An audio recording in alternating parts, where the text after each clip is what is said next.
calling, trying to get hold of everyone. I'm actually walking into his favorite coffee shop right now to see if they've seen him.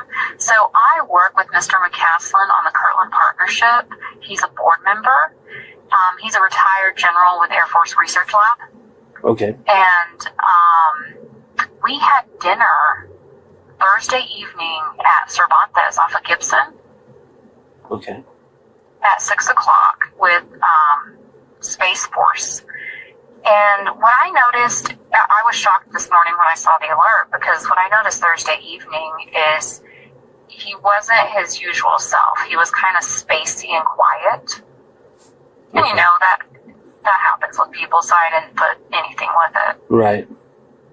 He left in his vehicle, and then I called this morning. I called security forces out at Kirtland just to ensure he hasn't used his card out there, and he hasn't access based, and they're going to keep monitoring that area. But from what I understand, well, let me tell you this first. So Thursday evening, he was wearing a blue and white striped collared shirt, button down. Okay.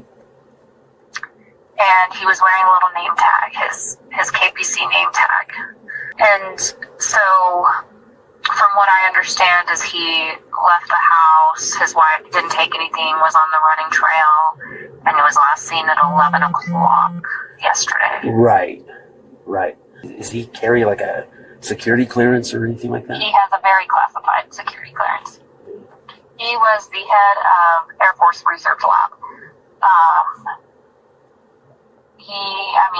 To the point, the man's names are in the UFO documents that are fixed to be released. Okay. He's in depth, so he has a very high security clearance. Yeah, I don't see how it can be a coincidence. The odds are enormous for this to be a coincidence. We are very concerned about this. 11 different key officials in our nuclear science program in America have either died or are missing. We've asked for information from the various agencies, the Department of Energy, the FBI, NASA, all the agencies, the Department of Defense. We want to know what they know, because what I found in 3.5 years as chairman of the House Oversight Committee, Sean, is a lot of these government agencies don't communicate with each other. We want to see everything they have on all of these sciences in their various agencies to see if we can determine if there's a missing link here, something that's consistent that would help us to determine what the cause of this is. Because again, I'm like most Americans, I don't believe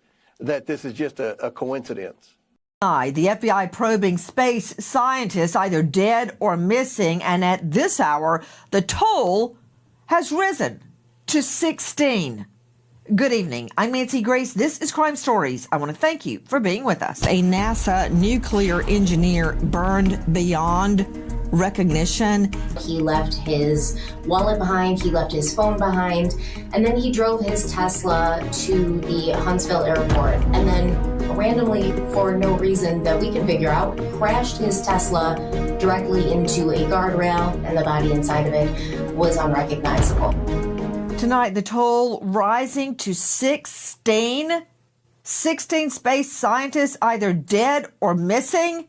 The 17th American scientist. Her name is Ingrid Colleen Lane, and she went missing on a solo hike in New Mexico. She vanished on State Route 144. Her black 2019 Subaru was found 9,100 feet in elevation and out of cell range. The sheriff's department said that a large boulder rock crashed through the rear hatch window. The front bumper of the car showed significant collision damage that has never been accounted for in any official report. 3 laptops were inside, an unactivated burner phone, and her keys were still in the ignition. Oh, okay. Wait a minute. Now I'm hearing that a female space scientist died after a boulder fell on her car. What's the odds of that happening? That's from a friend I found on Insta, Mary C2HK. But what I don't get, straight out to Lauren Conlon joining us, investigative reporter with the Los Angeles LA Magazine, star of Pop Crime TV, co-host. You can find her at Pop Crime TV. Lauren, why did I have to find that buried amongst all sorts of outlandish theories regarding these missing scientists and dead scientists? Is any of that true? Who is Ingrid Lane? And is it true she has disappeared, but her car is found with a boulder attack? Yes. So as far as we know, Nancy, she is still alive. She is just missing. Ingrid Lane, she was a beautiful musician. She played the violin, but she was also a neuroscientist and a bioengineer affiliated with the Mind Research Network at the University of New Mexico. Now, this place, the Mind Research Network, it had ties to Los Alamos and Sandia National Laboratories. So that is where this very, very striking connection comes in. The way that Ingrid disappeared is so chilling, Nancy. She was actually at a retreat that she was supposed to be on a week-long retreat at a place called the Bodhi Manda Zen Center.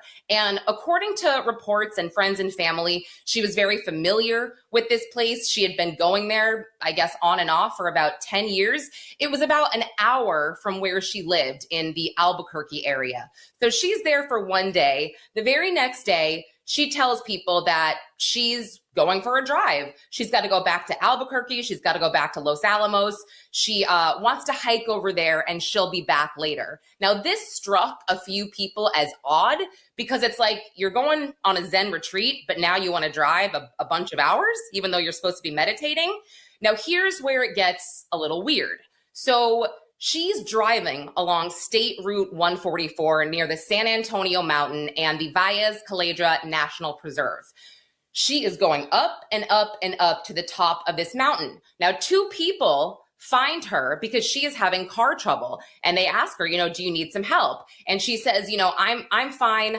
I will fix my car. They said she seemed very determined to get to the top of this mountain. So according to these two people, they walk along and she continues. Now, later, as you mentioned, her car was found after there was an Apple AirTag that police tracked when she was reported missing. Now, there was a large boulder that had shattered near the rear hatch window of her Subaru, and the front showed reportedly major front end collision damage.